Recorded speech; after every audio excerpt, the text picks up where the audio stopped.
नमस्कार, आप देख रहे हैं सिटी न्यूज़ मुंबई। मीरा भाईंदर में कुछ समय से धर्म विशेष को लेकर के राजनीति की जा रही है। हिंदू जन आक्रोश मोर्चे निकाले गए, बाकेश्वर धाम का दिव्य दर्शन दरबार का आयोजन किया गया, जिसमें लाखों रुपए की चोरी की गई, मंगलसूत्र चेन पर हाथ साफ किया गया और इसी तरीके के और इससे ज़्यादा संख्या के आयोजन विधायक प्रताप सरनाईक करते आए हैं अब तक का। वो चाहे ठाणा में हो, चाहे मीरा भाईंदर में, उनके किसी भी कार्यक्रम में इस तरीके की चोरियां नहीं हुई है। इस संदर्भ में हमने उनसे जब सवाल किया तो उनका क्या कहना है, सुनिए उनकी ज़ुबानी। साथ ही उन्होंने ये भी स्पष्ट कहा इशारों इशारों में कि मीरा भाईंदर में जिस तरीके से जातीय तेढ़ निर्माण किया जा रहा है वो उसे होने नहीं देंगे, सभी धर्मों को साथ लेकर चलेंगे और कुल मिला के मीरा भाईंदर शांत रहेगा, इस तरीके का उन्होंने वादा भी किया। आइए जानते हैं सिटी न्यूज़ से किए गए उनके सवालों का जवाब। सर, क्या कहेंगे, एक बार फिर श्रद्धालुओं की आपने चैत्र नवरात्र उत्सव का 9 दिन का आयोजन किया और जेजूरी गढ़ का दिखावा बना देखने के लिए लोगों के लिए लगता है। मैं आपके माध्यम से मीरा भाईंदर शहर के हमारे सभी नागरिकों को और देवी भक्तों को विनती करता हूं कि 22 तारीख से लेके 31 तारीख तक ये चैत्र नवरात्रोत्सव का आयोजन किया। दूसरा साल है। प्रताप सरनाईक फाउंडेशन के माध्यम से ये कार्यक्रम करने का बहुत दिन से मेरा दिल में मेरी तमन्ना थी, क्योंकि सभी लोग ये बोलते थे कि ठाणा में इतने बड़े बड़े चैत्र नवरात्रोत्सव का आयोजन होता है, मगर मीरा भाईंदर शहर में क्यों नहीं। तो मैंने पिछले सालों से चालू किया और अब दिल से मैं बोलता हूँ कि मैंने चैत्र नवरात्रा का स्थापना की, 9 दिन देवी की पूजा की, बहुत ही अच्छा आशीर्वाद 9 दिन में देवी ने मुझे दिया। और पिछले 1 साल में अगर मैं खुद के ऊपर से देख रहा हूँ तो बहुत सारे संकट थे मेरे ऊपर, वो संकट दूर हो गए। बहुत सारे अच्छे काम मीरा भाईंदर शहर के लिए 1 साल में कर पाया। बहुत ही अच्छे निर्णय मेरे हाथों से हो गए। परिवार में बहुत ही अच्छा सुकून सबको मिला। व्यावसायिक दृष्टि से भी आगे बढ़ा। तो मैं ये दिल से मानता हूँ। मैंने मेरे परिवार को भी बोला कि देखो, मैंने चैत्र नवरात्रों का स्थापना किया मीरा भाईंदर में और 1 साल से अगर देखेंगे तो मैं दिल में भी नहीं सोचता था इतनी तरक्की मेरी हो गई। राजकीय प्रगति तो होती रहती है, मगर सामाजिक जीवन में काम करने का जो सुनहरा मौका मिलता है वो 1 साल में मुझे मिला। व्यावसायिक भरभराट भी बहुत सालों से हो गई है। मैं यही कहता हूँ कि देवी की श्रद्धा और देवी के आशीर्वाद का ये सब परिणाम है। और मैं तो नवरात्रोत्सव 96 से करते आ रहा हूँ, मगर चैत्र नवरात्रि का मेरा ये दूसरा साल है। और 1 साल में अगर इतना देवी ने मेरे ऊपर आशीर्वाद रखा तो मैं यही देवी से कहना चाहता हूँ कि वो आपके माध्यम से, आपके आशीर्वाद से बहुत आपने मुझे दिया है, बाकी के लोगों को भी और दे दो, क्योंकि मुझे जो है वो तो मैं आगे लेके ही जाऊंगा। इतने साल की तपस्या और मेहनत की वजह से लोक प्रतिनिधि के तौर पर मैं चुन के आया हूँ और लोगों की सेवा कर रहा हूँ। तो अभी लोगों को भी उतना ही आशीर्वाद आप दीजिए, मीरा भाईंदर शहर की जनता को दे दीजिए, मेरे ऊपर और आपके ऊपर प्यार करने वाले लोगों को उतना आशीर्वाद दीजिए, यही मैं कहना चाहता हूँ। और मैं तो दिल से, मैं तो बहुत बड़ा श्रद्धालु नहीं हूँ, मगर जो मेरे ऊपर बीती है वो मैं देख रहा हूँ। तो वैसे आशीर्वाद जैसा मुझे दिया वैसे पूरी मीरा भाईंदर शहर की जनता को, मेरे कार्यकर्ताओं को, मेरे परिवार को आप दो, ये मैं भावना आपके माध्यम से प्रकट करता हूँ।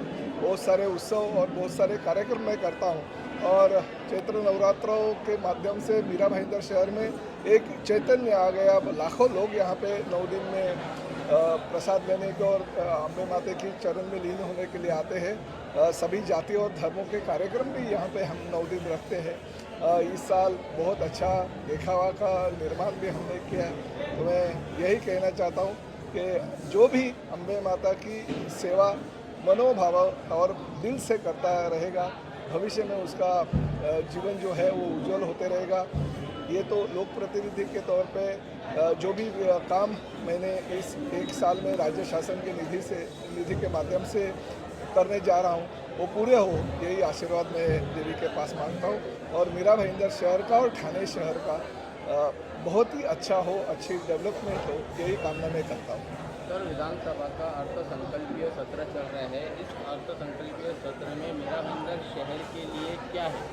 देखिए, मीरा भाईंदर शहर के लिए क्या नहीं है ये अभी पूछने की बात आ गई है, क्योंकि सूर्या डैम का प्रकल्प है, उसका पानी हमको 218 MLD अगले साल से मिलने जा रहा है। 2 साल में हमारी मेट्रो पूरी हो रही है। कार शेड का जो मुद्दा था वो निकल गया है। उत्तन के कार शेड का अभी टेंडर अगले महीने में आ जाएगा। तो जो गाँव वालों की भूमिका थी कि गाँव वालों में कार शेड नहीं चाहिए, वो आगे गवर्नमेंट लेके गई है। मीरा भाईंदर शहर के 1550 से ज़्यादा करोड़ रुपए के सीमेंट कॉन्क्रीटीकरण के रास्ते हो रहे हैं। लता मंगेशकर गुरुकुल हो रहा है। डॉक्टर बाबा साहेब आम्बेडकर का एक बहुत अच्छा संकुल बन रहा है। स्वर्गीय शिवसेना प्रमुख बाला साहेब ठाकरे जी के नाम का एक बहुत ही अच्छा कला दालन निर्माण हो रहा है। तरन तालाब हो रहा है। जो सुविधा है मीरा भाईंदर शहर के लिए चाहिए, उससे कई गुना ज़्यादा सुविधा है और निधि राज्य शासन के माध्यम से हमारे मुख्यमंत्री श्री एकनाथ शिंदे और उप मुख्यमंत्री श्री देवेंद्र फडणवीस के राज में मिला है। लोक प्रतिनिधि के तौर पे 13 साल में जो मैं इस शहर की प्रगति नहीं कर पाया, उस प्रगति के ये 2 साल में मैं आगे मीरा भाईंदर शहर को लेके जा रहा हूँ, इसका मुझे अभिमान है। सर, एक सवाल बनता है कि आप कितने सालों से ठाणा हो चाहे मीरा भाईंदर हो, इन जगहों पर सांस्कृतिक कार्यक्रम लेते आए हैं जिसमें रोज़ाना के लाखों लोग आते हैं और एक सिंगल मामूली सी कोई भी घटना नहीं घटती जिसमें लोगों को आर्थिक नुकसान हो। ये नियोजन आप किस तरीके से कर पाते हैं? देखिए, ये तो भगवान का आशीर्वाद है कि ऊपर वाले की दया से हम पिछले कई सालों से, मैं करीबन 30 साल हो गए, दही हांडी लाखों लोग आते हैं। हमारे उपवन का जो आर्ट फेस्टिवल होता है उसमें लाखों लोग आते हैं। मीरा भाईंदर का जो आर्ट फेस्टिवल है उसमें लाखों लोग आते हैं। चैत्र नवरात्रि का और नवरात्रि का आयोजन ठाणा में करते हैं, उसमें भी लोग आते हैं।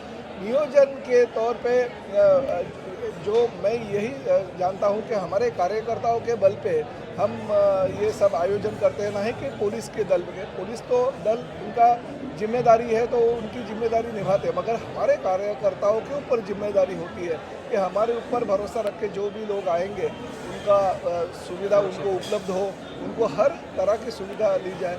ठीक है, कुछ जगह पे गलतियां होती रहती है, चोर उचक के लोग अगर घूमते हैं तो उनके ऊपर कार्रवाई होनी चाहिए। और पहली बार अगर कोई आयोजन कर रहा है तो उसके हाथ से अगर कुछ गलतियां हुई रहेगी, मगर भविष्य पे वो गलतियां सुधारेंगे और ऐसा जो हुआ है वो नहीं होने देंगे, ऐसा मुझे लगता है। मगर निश्चित रूप से लोग अगर हमारे ऊपर भरोसा रख के अगर आते हैं कार्यक्रम में, तो हमारी जिम्मेदारी बनती है लोगों का रक्षण करना, उनको सुविधाएं देना। नहीं, लेकिन सर ये कला अपने कहाँ से आ गई कि किसी इतने अरे बड़े भाई, कार्यक्रम में किसी की भी आज तक का चोरी के साथ देखिए, एजेंसी दाखिल ये नहीं है। कला वगैरह कुछ नहीं है, ये तो ऊपर वाले का आशीर्वाद है। और चोर उचक के क्या कोई प्रताप सरनाईक के कार्यक्रम में जाने का और वहाँ पे कुछ नहीं करने का, और दूसरे के कार्यक्रम में जाने का वहाँ पे चोरी की चीज़ें जो है वो करने की, ऐसा तो नहीं होता है।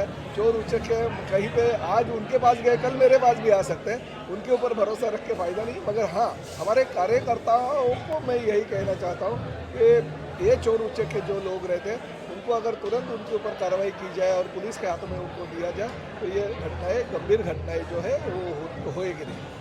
सर, पिछले 15-20 दिनों से मीरा भाईंदर शहर का जो माहौल है उस माहौल को दूषित करने का प्रयास किया जा रहा है अलग अलग घटनाओं के माध्यम से। आप एक सेकुलर पार्टी से जुड़े हो और आप सेकुलर माइंडेड कहलाते हो, तो आप ये सब मामलों को कैसा देखते हैं? और यहाँ पर दो धर्म आपस में ना भिड़े, इसके चलते आपके सबसे क्या? बिल्कुल नहीं भिड़ेगा। मीरा भाईंदर का लोक प्रतिनिधि 15 साल से मैं हूँ और ना ही मेरे कार्यकाल में किसी दो धर्म को मैं आपस में भिड़ने दूंगा, बल्कि 2 धर्मों को, 3 धर्मों को, 4 धर्मों को जोड़ने का काम प्रताप सर नहीं करेगा। ये तो ठीक है, कोई भी माहौल अगर खराब करने की कोशिश करेंगे, मगर भगवान उनको ऊपर वाला जरूर उनकी सज़ा उनको देगा। मगर एक बात जरूर है कि मीरा भाईंदर शहर में जो जातीय सलोखा है वो बिल्कुल बिगड़ेगा नहीं, इसकी जिम्मेदारी प्रताप सरनाईक विधायक के तौर पर लेगा। तो जिस तरीके से आपने देखा, विधायक प्रताप सरनाईक ने कहा कि मीरा भाईंदर में वो जातिवाद होने नहीं देंगे, सर्वधर्म संभव माहौल वो यहाँ पर बनाए रखेंगे। इस तरीके की बात विधायक प्रताप सरनाईक ने की और उन्होंने इनडायरेक्टली जातिवाद करने वाले राजनेताओं को उन्होंने बताया है कि यहाँ पर वो सर्वधर्म संभव माहौल बनाए रखेंगे, किसी भी तरीके की जातिवाद ना होगी। इस तरीके की जिम्मेदारी विधायक प्रताप सरनाईक ने ली है। और जिस तरीके से आप पीछे देख सकते हैं, जिजुरी गढ़ पर्वत कैलाश शिखर यहाँ पे बनाया गया है। 9 दिन माता यहाँ पर रहने वाली है, उनका आगमन यहाँ पर किया जाएगा। और आप पीछे यहाँ पे देख सकते हैं जो स्टेज बनाया गया है, यहाँ पर विभिन्न तरीके के प्रोग्राम किए जाएंगे और पीछे आप यहाँ पर जो देख सकते हैं ये हवन कुंड बनाया गया है। यहाँ पर 9 दिन जो पूजा होने वाली है उसका हवन और जो भी पूजाएं करेंगे वो यहाँ पर की जाएगी। ये 9 दिन का जो प्रोग्राम होने वाला है जिजूरीगढ़ कैलाश शिखर जो यहाँ बनाया गया है ये मंगल नगर के गोखले मैदान में है। इसी तरह की खबरों के लिए बने रहिए, देखते रहिए मेरी यानी एकता पोदार और शकील शेख के साथ सिटी न्यूज़ मुंबई।